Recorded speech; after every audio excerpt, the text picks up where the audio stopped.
Imagine standing inside a crumbling Spanish mission.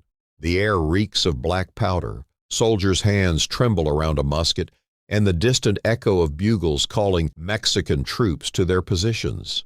Outside the thick adobe walls, nearly 2,000 soldiers prepare to storm into battle. Inside, fewer than 200 men stand ready, knowing that in a matter of hours, every one of them could be dead. Yet they do not flee. This is the untold story of the Battle of Alamo, March 1836. A place where myth, courage, and tragedy would collide to forge a legend that still echoes nearly 2 centuries later. To understand why nearly 200 Texian rebels, including frontiersmen like Davy Crockett and knife fighter Jim Bowie, chose to make a hopeless stand at the Alamo, we need to step back. The roots of this battle stretch beyond the walls of that small mission into a clash of cultures, politics, and ambition. Before we continue, like, share, and subscribe to the channel to help our community grow. In the early 1800s, Texas was not yet part of the United States. It was a province of Mexico, a nation that had only recently won independence from Spain in 1821. The Mexican government, seeking to populate and develop its northern frontier, invited settlers from the United States to move into Texas. These settlers, called Texians, were offered land grants and low taxes in exchange for pledges of loyalty to Mexico and conversion to Catholicism. At first, this arrangement worked. By the 1830s, tens of thousands of Anglo-American settlers had moved into Texas, joining the Tejano population, Mexican-born Texans. But tensions quickly grew. Many settlers brought enslaved people with them despite Mexico's laws against slavery. Others resisted Mexican cultural and religious expectations. By 1835, the Mexican government, under President Antonio Lopez de Santa Anna, had shifted towards centralization and military control, repealing the Federalist Constitution of 1824 that had once given Mexican states like Coahuila y Tejas a degree of autonomy. For Texian settlers, this was the breaking point. Rebellion spread like wildfire. In October 1835, Texian rebels fired the opening shots at the Battle of Gonzales, famously flying a flag with a black star and the words, "Come and take it." Over the following months, Texians captured Mexican garrisons, including the Alamo in San Antonio de Bexar. The Alamo, a former Spanish mission-turned-fortress, became a key symbol. It was strategically placed along the San Antonio River, guarding the main route deeper into Texas. But while it offered a defensible position, it was never intended to withstand a full-scale siege by a professional army. By early 1836, Santa Anna personally led a force of 6,000 troops north to crush the rebellion. The Texian army, meanwhile, was fractured, poorly supplied with few experienced soldiers and deeply divided over leadership. At the Alamo, fewer than 200 defenders prepared to face the storm. They were a mix of volunteers and militia, not professional soldiers. Some were seasoned frontiersmen, others desperate adventurers seeking land or glory. Among them were names that would become legend: Colonel William B. Travis, the fiery 26-year-old co-commander; Jim Bowie, bedridden with illness but commanding respect as a folk hero; and Davy Crockett, the famed Tennessee frontiersman and former U.S. congressman whose arrival gave the garrison a morale boost.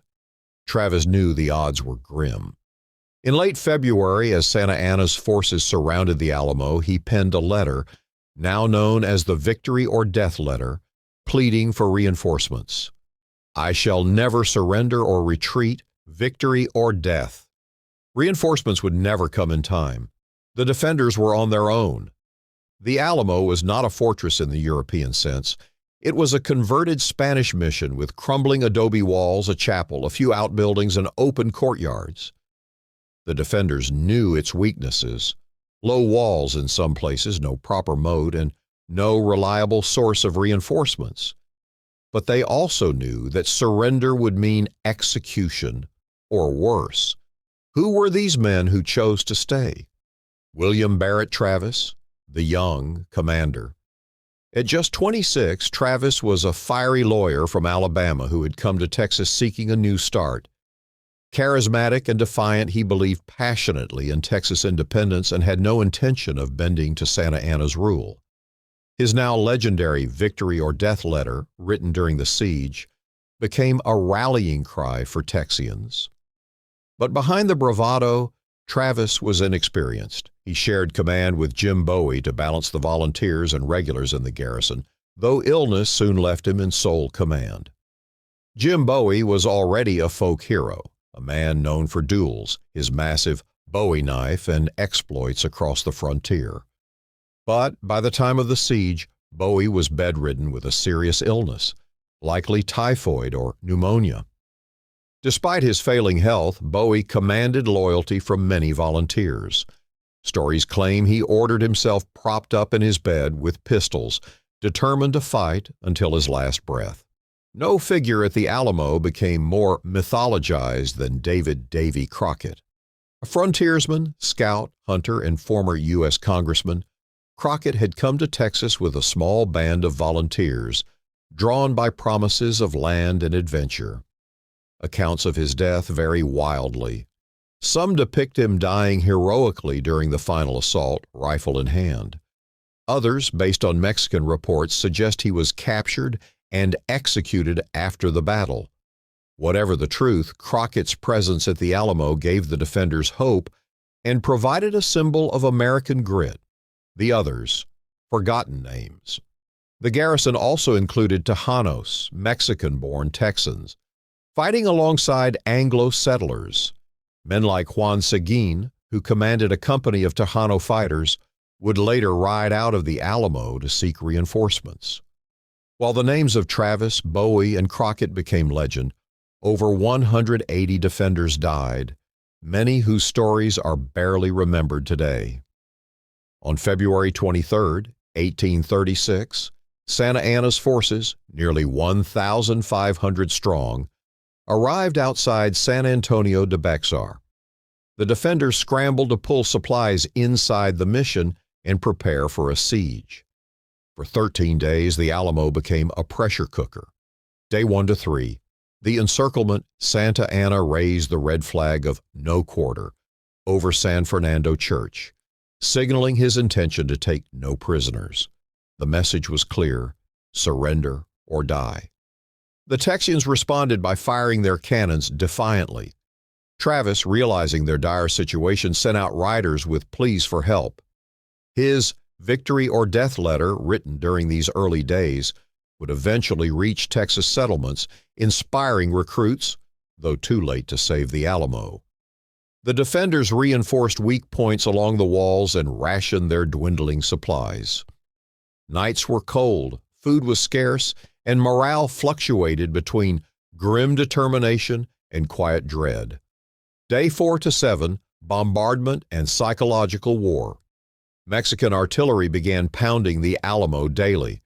Though the damage to the thick adobe walls was limited, the constant bombardment wore down the defenders psychologically. At night, Santa Anna's troops played bugles, drums, and shouted taunts, keeping the defenders awake. Sleep deprivation and stress became as deadly as the cannon fire. Inside, Travis worked to maintain order. Crockett's men played music and cracked jokes to lighten spirits. Bowie, bedridden but stubborn, reportedly issued tactical advice from his sickbed. Day 8 to 12. Waiting for the storm.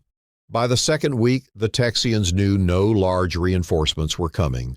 Only a small group of 32 volunteers from Gonzales had managed to sneak through Mexican lines to join them. Travis called the men together and, according to legend, drew a line in the sand with his sword, inviting anyone willing to stay and die to cross it. Nearly every man stepped forward. The defenders spent their last days fortifying positions, cleaning weapons, and writing final letters to loved ones. Some prayed, others prepared themselves in silence. March 5th, the night before. On the eve of the final assault, silence fell. Mexican forces prepared for a coordinated attack at dawn. Inside the Alamo, the men shared what they knew might be their last meals. Witnesses later recalled Crockett playing his fiddle as the cold wind swept through the mission compound.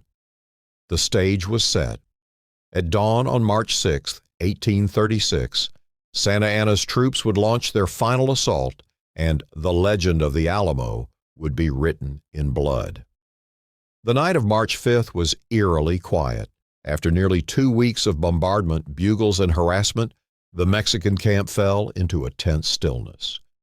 But at 5:30 a.m., as the first pale light of dawn crept over San Antonio, the silence shattered. Santa Anna had planned a four-pronged assault. Columns of infantry, clad in dark blue coats, advanced under cover of darkness. Their goal: overwhelm the Alamo from all sides before the defenders could organize. Inside the walls, the 183 defenders awoke to the sound of drums and bugle calls, the dreaded Degüello, a Spanish tune signaling that no mercy would be given. Travis, ever defiant, was one of the first to respond. As Mexican troops surged forward, he ran to the north wall, rallying his men. Within moments, he was struck down, likely by a musket ball to the head. His death only fueled the resolve of the men around him. The first wave of Mexican soldiers met with heavy fire. Texian rifles and cannons tore through the advancing ranks, leaving heaps of casualties. But Santa Anna's officers pushed their men forward relentlessly. As the columns faltered, a second wave surged ahead, finding weak points along the north wall. Within minutes, Mexican troops scaled ladders and poured into the compound. Jim Bowie, gravely ill, was confined to a cot in the barracks. Accounts differ. Some say he fought from his bed with pistols until he was killed. Others claim Mexican soldiers executed him where he lay. What's certain is that Bowie never left the barracks alive. Davy Crockett's death remains one of the most debated aspects of the Alamo. Texian lore paints him as dying rifle in hand, surrounded by enemy bodies, a final bulwark of resistance. Mexican accounts, however, tell a different story, that Crockett and a handful of men were captured and executed on Santa Anna's orders. Historians remain divided, but one fact is clear: Crockett's name became legend no matter how his end came.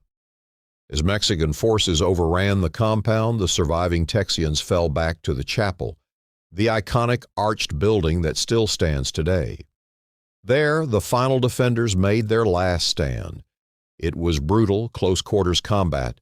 Bayonets, sabers, and pistols clashed in the smoky confines of the chapel. Within minutes, it was over. All defenders were killed. Santa Anna's forces suffered heavily. Estimates range from 400 to 600 casualties, though exact numbers vary. The defenders, all 183 of them, were dead. Only a handful of non-combatants, women, children, and enslaved people, were spared to spread word of the slaughter. Santa Anna believed the destruction of the Alamo would crush the Texan rebellion. Instead, it ignited it. When word of the massacre spread across Texas and the United States, outrage followed. The phrase "Remember the Alamo" became a rallying cry. Volunteers flooded into the Texian army, swelling its ranks with men seeking revenge. Just 6 weeks later, Texian forces under Sam Houston would defeat Santa Anna at the Battle of San Jacinto, capturing him and forcing Mexico to recognize Texian independence. In the years that followed, the Alamo became more than a battle. It became a legend. But legends, as often happens, grew detached from reality. Hollywood films and dime novels turned Crockett, Bowie, and Travis into larger-than-life heroes. The role of Tejanos, Mexican Texans who fought alongside the Anglo settlers, was often forgotten or erased. The complexities of the rebellion, including the settlers' desire to preserve slavery, which Mexico had banned, were rarely discussed. Today, historians seek to balance the legend with the facts. The Alamo was both a heroic last stand and a complex episode in a messy struggle for power, identity, and land. The ruins of the Alamo still stand in San Antonio, a shrine to courage and sacrifice, but also a reminder of how history is shaped by the stories we choose to tell. The men who died at the Alamo did not live to see the birth of the Republic of Texas, nor the waves of myth that would make their stand immortal. But their sacrifice became a turning point, a spark that transformed a regional rebellion into a revolution. Nearly 2 centuries later, the Alamo remains a place where history, myth, and memory converge, and it asks us still to remember. In the weeks following the massacre, Texian troops rallied under the slogan, "Remember the Alamo." At the decisive Battle of San Jacinto, soldiers shouted it as they charged, overwhelming Santa Anna's army in just 18 minutes. The phrase became more than a battle cry. It became a symbol of Texian determination and sacrifice, and later, Texan identity itself. Today, the Alamo is both a shrine and a flashpoint. Millions visit annually, seeing it as a symbol of bravery and resistance. But historians and activists debate how the site presents its story. Should it remain a monument to the fallen Texians, or should it also more prominently acknowledge the Tejano fighters, the role of slavery, and the Mexican perspective? The answer, perhaps, is that the Alamo must be all of these things. It is a place of courage, tragedy, and complexity, a reminder that history is never as simple as the stories we tell. The men at the Alamo likely knew they would die, yet they stayed, not because they thought they could win, but because their stand might mean something. And it did. Their sacrifice became the spark that fueled Texas independence and shaped the destiny of the American Southwest. The Alamo was more than a battle. It was a crucible of courage, myth, and destiny.